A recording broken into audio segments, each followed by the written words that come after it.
इस संसार के सभी प्राणी खुद को किसी न किसी कर्म में हर वक्त लगाए रहते हैं, क्योंकि कर्म न करने से शरीर का निर्वाह नहीं होता।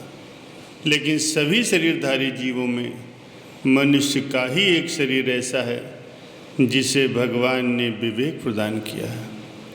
वो अपने विवेक से किसी भी कर्म को करने से पहले उसके गुण दोषों पर भली भांति विचार कर सकता है। बुद्धि के अनुसार कर्म करने से बुद्धि बलवती होती है और बुद्धि के विपरीत कर्म करने से वो कमज़ोर हो जाती है।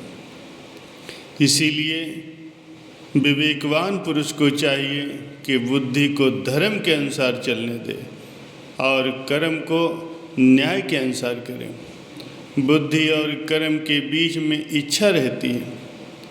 यदि मनुष्य मन में आने वाली सभी इच्छाओं की पूर्ति करना चाहता है, तब उसके मन में एक प्रकार का द्वंद्व उत्पन्न हो जाता है। उसका मन अशांत रहने लगता है। प्रत्येक कर्म के पीछे मनुष्य का कोई न कोई प्रयोजन जरूर रहता है। बिना प्रयोजन के तो कोई मंद बुद्धि भी कर्म नहीं करता।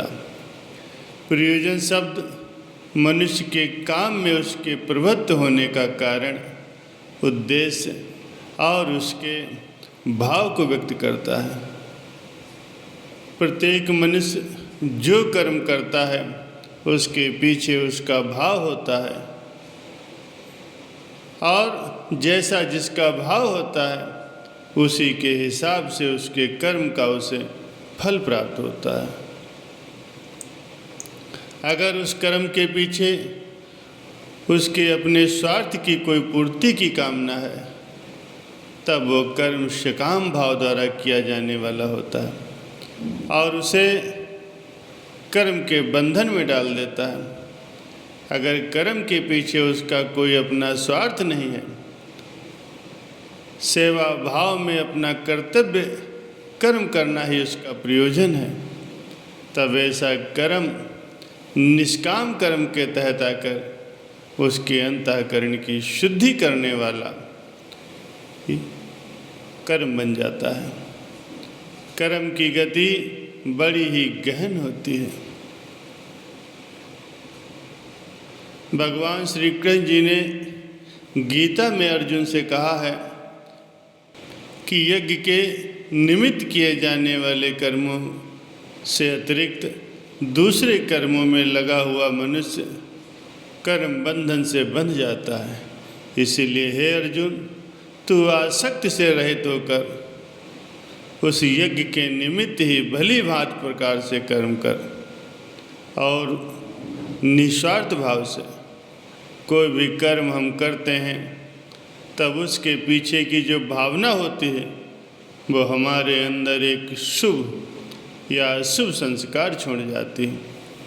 संस्कार या वासना से प्रेरित होकर के जैसी शुभ अशुभ वृत्ति मनुष्य के अंदर उठती है, वैसा ही वो कर्म करता है। शुभ कर्म के कारण जीवन में अनुकूल परिस्थितियाँ आती हैं। लौकिक सुख मिलता है, पारलौकिक सुख भी मिलता है। जिससे ऐसे कर्मों में राग या आसक्ति उत्पन्न हो जाती है। लेकिन कभी कभी मनुष्य लालच और स्वार्थ पूर्ति के कारण अशुभ कर्म करने लगता है और द्वेष भाव पाल लेता है। अगर कोई मनुष्य एक बार भी गलत या अशुभ कर्म कर देता है, तब वो बार बार वैसा ही करने लगता है। मनुष्य कर्म करने में स्वतंत्र है। कर्म में विकल्प होता है, उसको करना या न करना हमारे हाथ में। लेकिन जो उसका फल होता है और उसके भोग में कोई विकल्प नहीं होता, वो तो हमें भोगना ही पड़ता है। इस चक्र से निकलने का रास्ता केवल निष्काम कर्म है, जो कि संत महापुरुष सत्संग में बताते हैं। इसलिए सदैव अच्छे कर्म करें, निष्काम कर्म करें, ताकि हमें उनका फल अच्छा प्राप्त हो। एक राजा के पास एक सुंदर घोड़ी थी। कई बार युद्ध में इस घोड़ी ने राजा के प्राण बचाए थे और घोड़ी राजा के प्रति पूरी तरह से वफादार थी। कुछ दिनों के बाद इस घोड़ी ने एक बच्चे को जन्म दिया। बच्चा काना पैदा हुआ, लेकिन शरीर उसका हष्ट पुष्ट और सुडौल था। बच्चा बड़ा हुआ। बच्चे ने माँ से पूछा, माँ मैं बहुत बलवान हूँ, लेकिन काना हूँ, ये कैसे हो गया?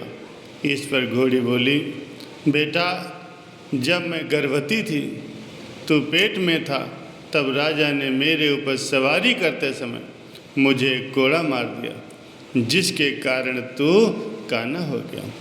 ये बात सुनकर बच्चे को राजा पर गुस्सा आया और बोला, माँ मैं इसका बदला अवश्य लूँगा। माँ ने कहा, राजा ने हमारा पालन पोषण किया है, तू जो स्वस्थ है सुंदर है उसी पोषण से तो है।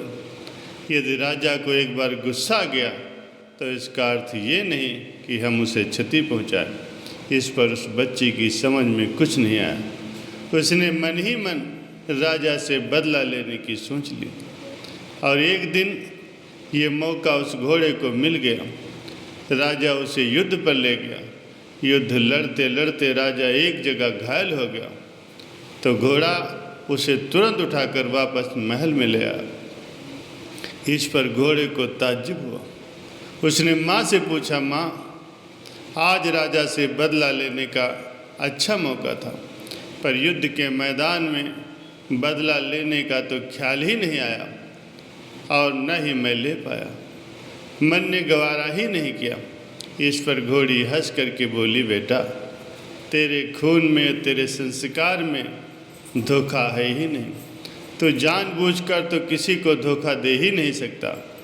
तुझ में नमक हरामी हो ही नहीं सकती, क्योंकि तेरी नस्ल में तेरी माँ का ही खून है। ये सत्य है कि जैसे हमारे संस्कार होते हैं वैसा ही हमारे मन का व्यवहार होता है।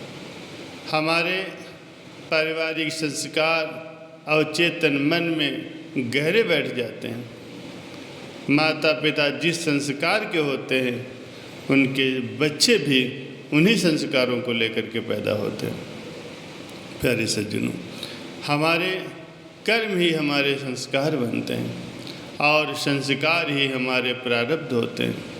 यदि हम कर्म को सही व बेहतर दिशा दें, सदैव अच्छे कर्म करें, संतों महापुरुषों के वचनों को मान करके उन पर अमल करें, तो हमारे संस्कार अच्छे बनेंगे और संस्कार अगर अच्छे बन गए तो हमारे प्रारब्ध का फल भी अच्छा ही बनेगा। वो मीठा होगा, स्वादिष्ट होगा। हमारा ये लोक भी सुखपूर्वक व्यतीत होगा और परलोक भी हमारा बेहतर बन जाएगा।